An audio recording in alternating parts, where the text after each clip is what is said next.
João 10, 9 e 10. Eu sou a porta. Se for paulista, eu sou a porta.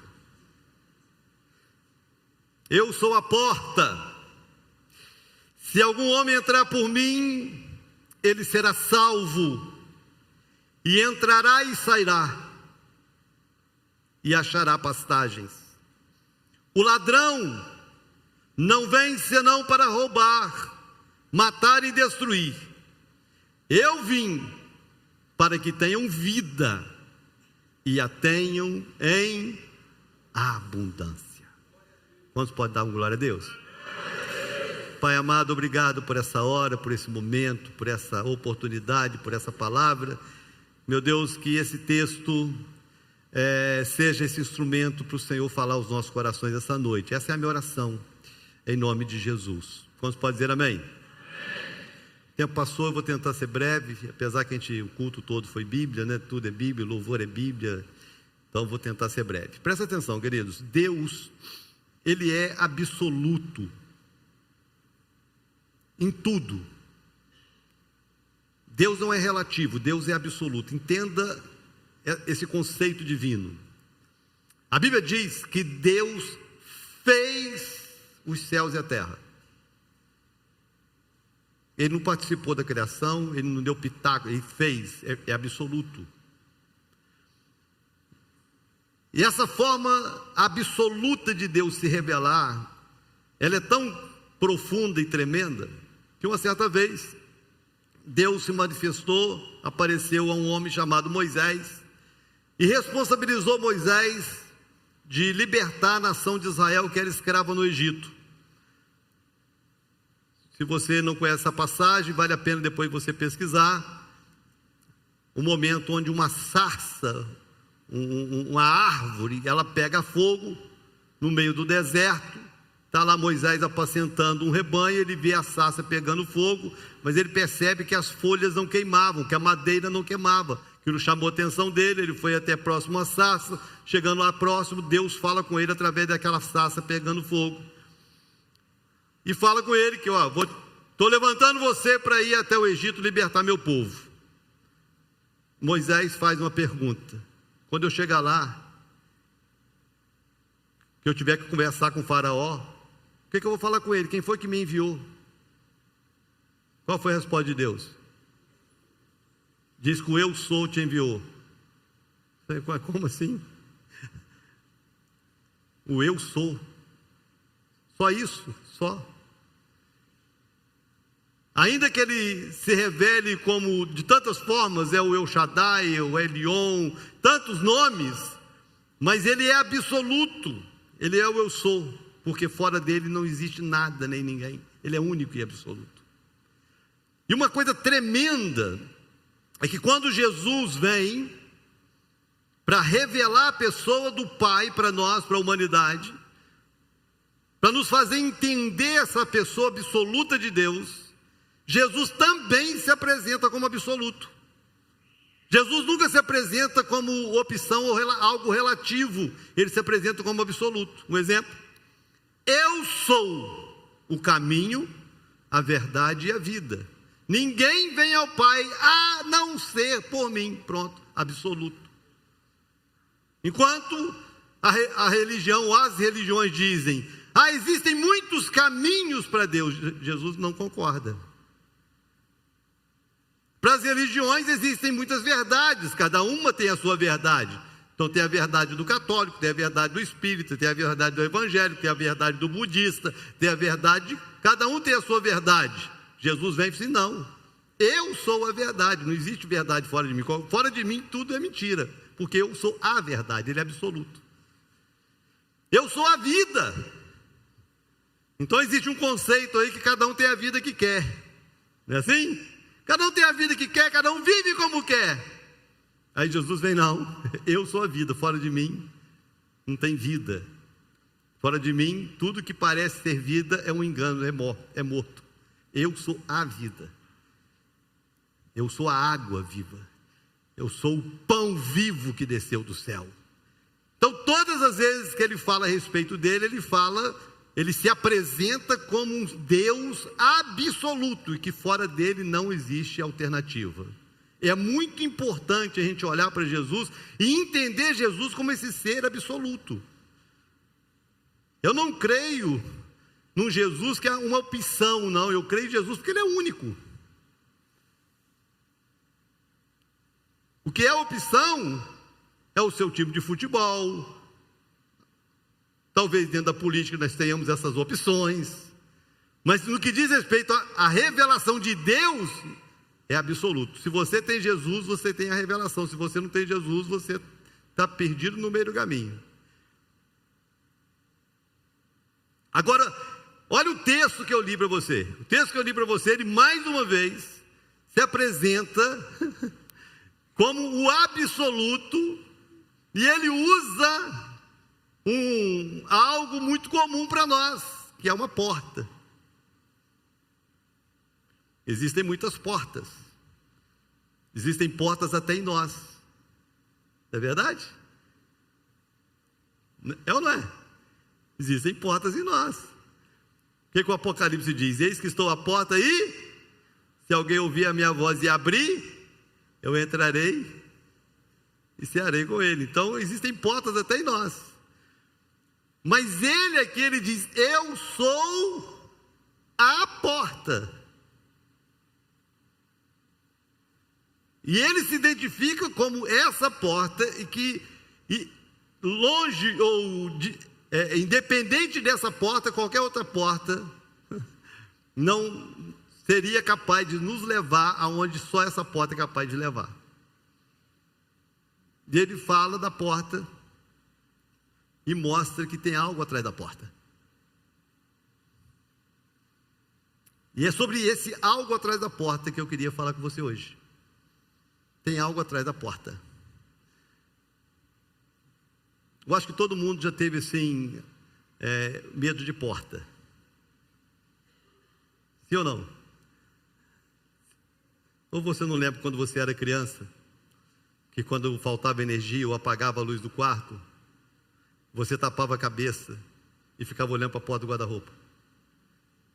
Sabe-se lá o que vai sair do guarda-roupa?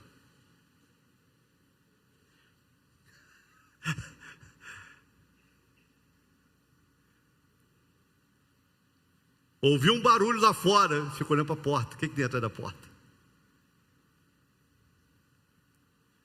Agora Jesus chega e fala, eu sou a porta. O que tem atrás da porta? O que tem atrás dessa porta que Jesus apresenta como absoluta para nós? Eu sei que são coisas muito claras, simples, e que o texto é muito direto. Mas eu queria muito compartilhar isso com você, para que você entenda, você que entrou aqui, talvez nunca tenha entrado por essa porta, que você possa entrar essa noite. E que você que já entrou por essa porta, você entenda a plenitude que você vive, e que às vezes pela falta de entendimento, não vive plenamente por não entender. Então olha bem o que tem atrás da porta. Primeira coisa que tem atrás da porta, o texto diz que tem salvação eterna. O que tem? Primeira coisa que ele fala, eu sou a porta, se algum homem entrar por mim, ele será o quê? Salvo. Então a primeira coisa que tem atrás da porta é salvação, e essa salvação está atrás da porta, e Jesus fala, eu sou a porta, se você entrar por mim, você será salvo. Atos dos Apóstolos diz que ele é o único, que não existe salvação fora dele. Ele é único. Só existe salvação em Jesus. Igreja não salva. Pastor não salva. Religião não salva. De alguma forma a religião, ela tenta apresentar para nós a ideia de que ela é essencial. Existe uma diferença muito grande entre ser importante e ser essencial. A igreja, irmãos, ela é muito importante. Deus criou a igreja, e Deus responsabilizou a igreja de algo na terra, da implantação do reino dele na terra, e não confiou em só mais ninguém, foi a igreja. Mas a salvação é Cristo. Por isso que tem muitas igrejas que nem têm Cristo. É assustador, irmãos. É assustador, mas tem muitas igrejas que Jesus já se ausentou dela há muito tempo. Isso está em Apocalipse.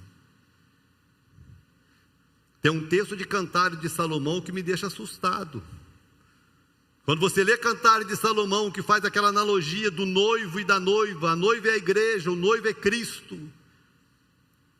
E no momento que o noivo bate na porta, mas a noiva estava cansada. E ela não queria se levantar porque ela ia sujar os seus pés. Então ela não se levanta para abrir a porta para o noivo. Quando ela decide chegar na porta e abrir a porta, o noivo já tinha ido embora. Tem muitas igrejas que vivem isso. O noivo já foi embora há muito tempo.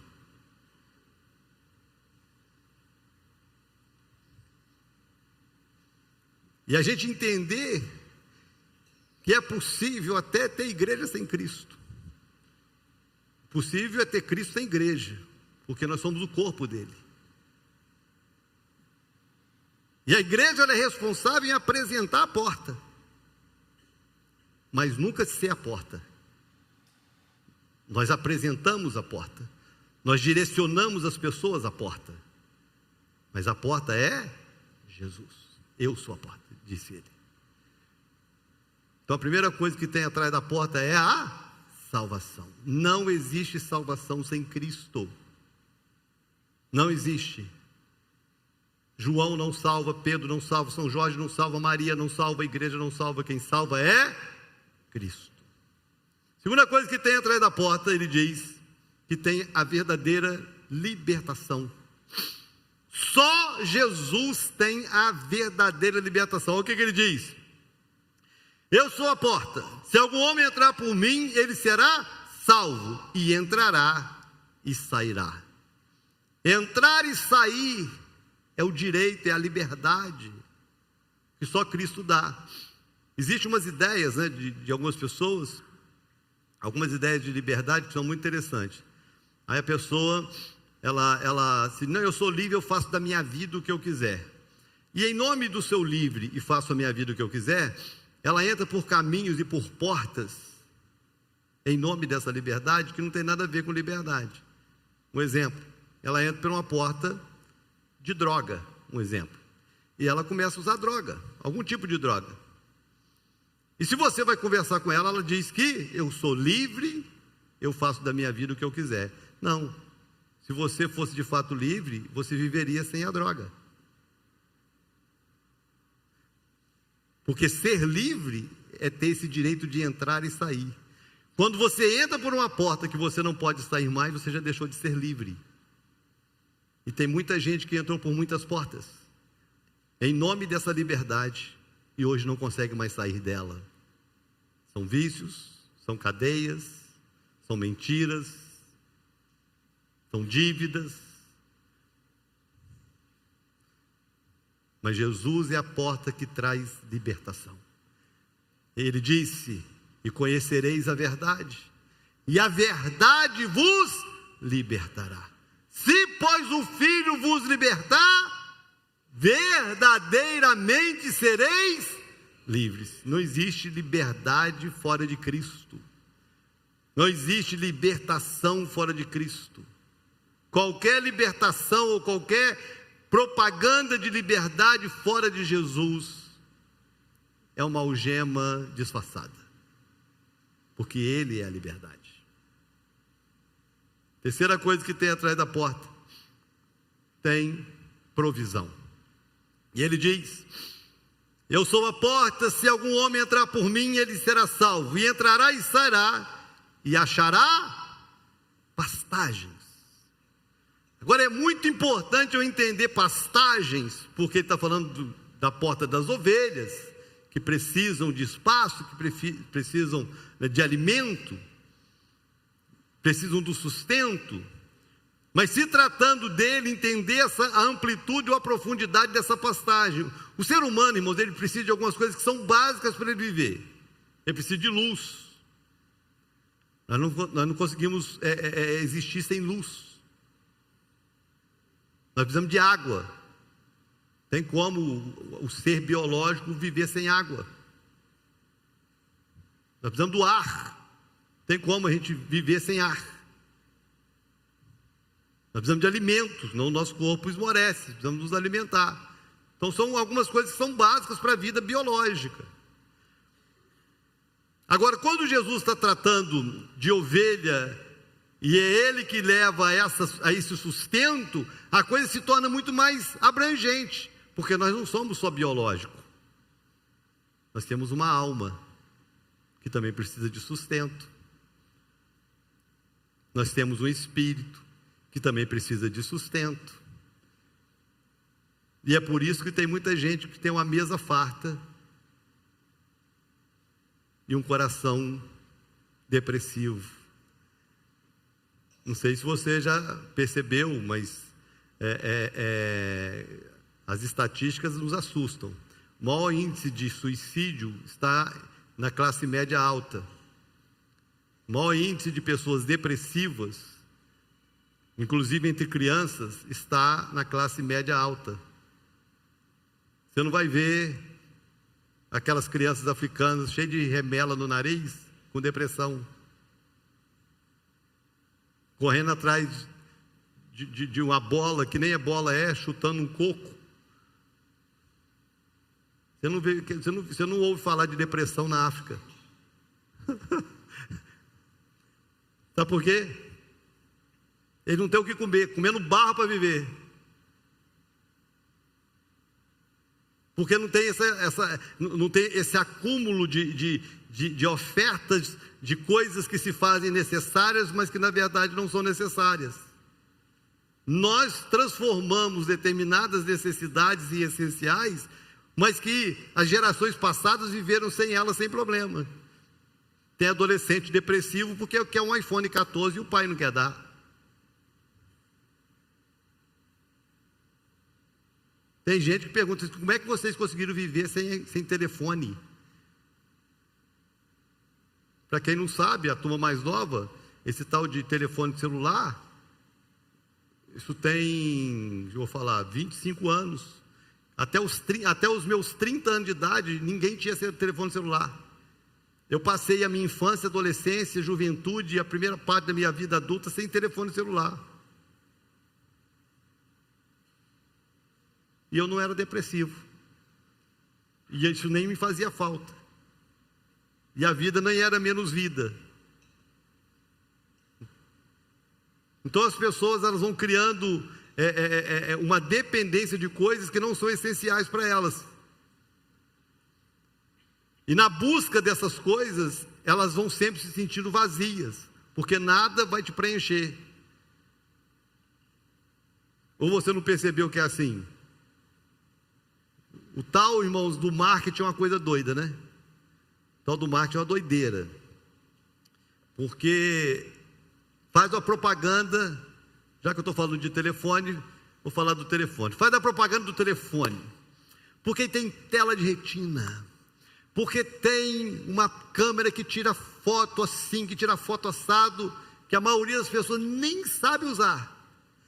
Aí faz aquela propaganda que tem não sei quantos megapixels, que tem isso, que tem aquilo, que faz isso, que faz aquilo, que tem um microfone, que tem um som, que tem não sei o quê.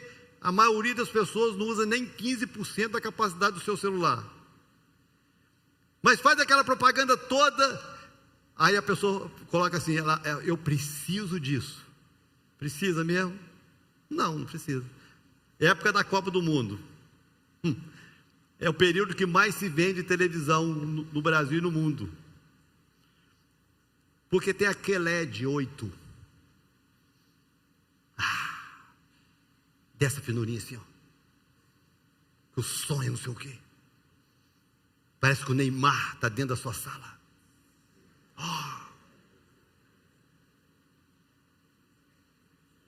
Sua televisão está funcionando muito bem. Mas o que você faz?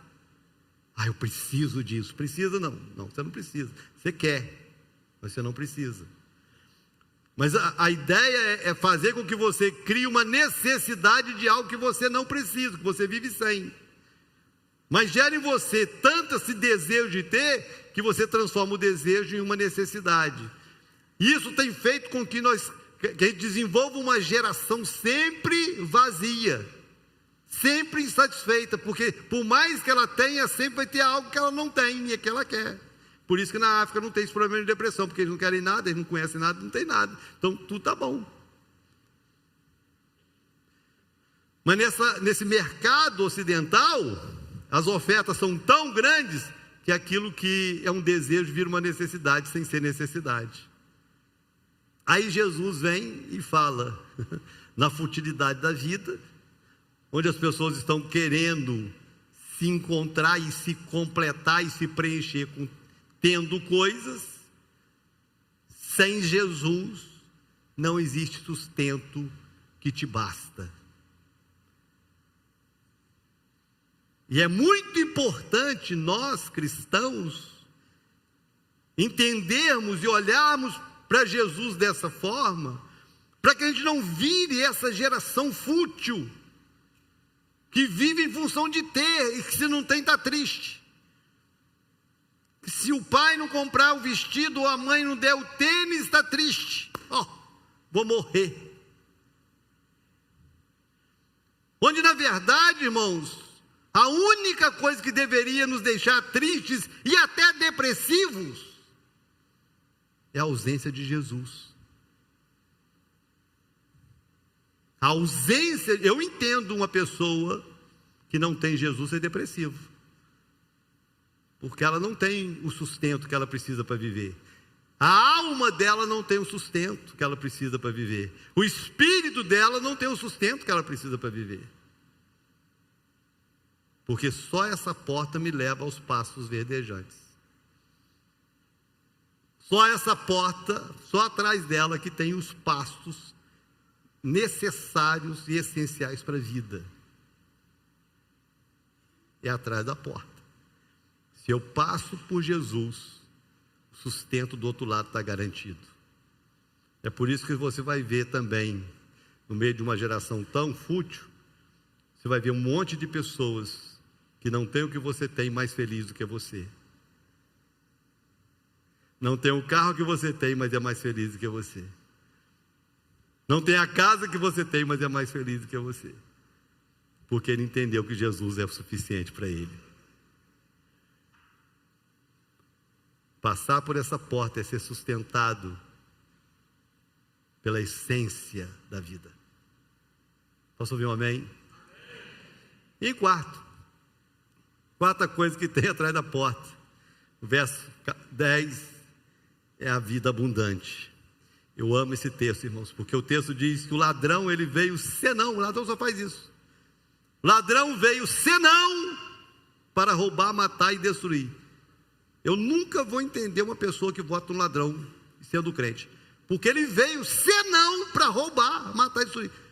Irmãos, se a gente for roubado pelo ladrão, a gente não devia ficar surpreso. Por quê? Porque ele veio senão para roubar.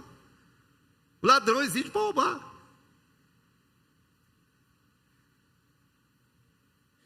E Jesus, quando fala desse ladrão, ele está falando da figura do próprio Satanás, que veio senão para roubar, matar e destruir. Ele não sabe fazer outra coisa. Tem um satanista aí nas redes sociais, o cara ficou famoso, né? O cara ficou famoso porque ele fez macumba, fez um monte de troço aí para poder derrubar o Bolsonaro e para eleger o Lula. Aí quando foram ligar a imagem dele, a de Lula, o STF proibiu, porque sabia que os crentes não iam votar, porque estava associando a imagem do Lula ao satanista, e aquela doideira toda, né? Girou essa loucura aí, essa guerra espiritual que muitos crentes não conseguiram discernir, mas ela está aí, travada, né? E o satanista, esse satanista, eu acho que o legal, que é até legal, é que ele não esconde. Ele não esconde. A única mensagem de Satanás que eu já ouvi, que não esconde os fatos de Satanás, é o filme Advogado do Diabo. Eu já indiquei esse filme. O filme é horrível. Se você não assistiu, assista, que é horrível. é horrível, é pesado, é opressor, mas ele mostra o diabo como o diabo é. As armas que o diabo usa para derrubar uma pessoa. E a gente não deveria ficar assustado, irmãos. A gente não devia ficar escandalizado quando o ladrão rouba. Por quê? Porque ele veio senão para roubar, matar e destruir. Mas graças a Deus, diga graças a Deus. Pode ser mais forte? Graças a Deus que o texto não para aí, né? Que o ladrão veio senão para roubar, matar e destruir. Mas eu vim, disse Jesus. Eu vim para dar vida e vida com... Atrás da porta, irmãos, tem uma vida que só atrás da porta tem. Enquanto você não passar a porta, você não vai entender o que é essa vida abundante. Sabe qual é a ideia de vida abundante, irmãos? A vida abundante não tem a ideia de ter tudo o que eu quero. A vida abundante, a ideia de vida abundante é que, independente do que eu tenho, o fato de eu ter Jesus, eu sou pleno.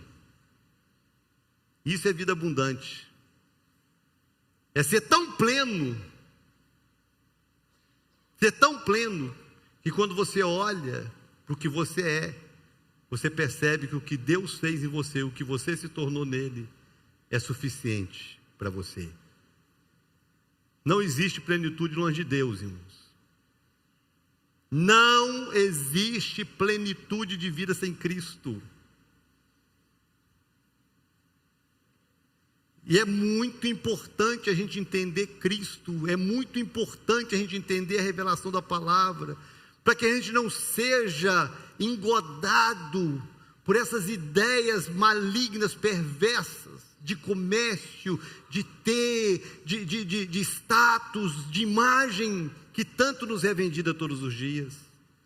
Pessoas que vivem preocupadas com a imagem, vivem preocupadas com a performance, e não estão tão preocupados com a essência do que elas devem ser em Cristo, ou do que elas podem ser em Cristo.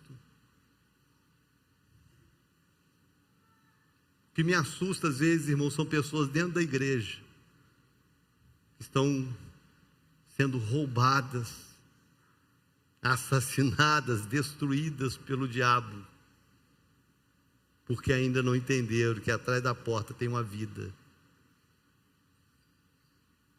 plena para elas, abundante para elas. Esse é o convite de Jesus para nós. Eu sou a porta. Qualquer um que entrar por mim vai ser salvo. Vai entrar e vai sair. Vai encontrar pastagens. O diabo veio para roubar, matar e destruir. Mas eu vim para que vocês tenham vida. E vida abundante. Tem vida atrás da porta. Posso ouvir um amém? Amém. Amém. Vamos ficar de pé, eu queria orar com você para a gente terminar.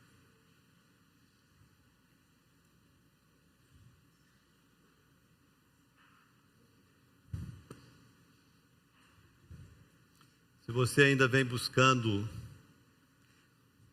respostas em coisas, pessoas ou lugares, sai daqui entendendo que Jesus é absoluto. Jesus não é uma opção, Jesus não é uma alternativa. Jesus é único. Se você tem Jesus, viva essa plenitude. Se você não tem Jesus, você precisa ter. Porque a vida mais frustrada que um ser humano pode viver na terra é uma vida sem propósito. E é impossível um ser humano ter propósito sem Jesus. Porque Ele é o propósito de tudo. E só nele nós encontramos o propósito de Deus para nós.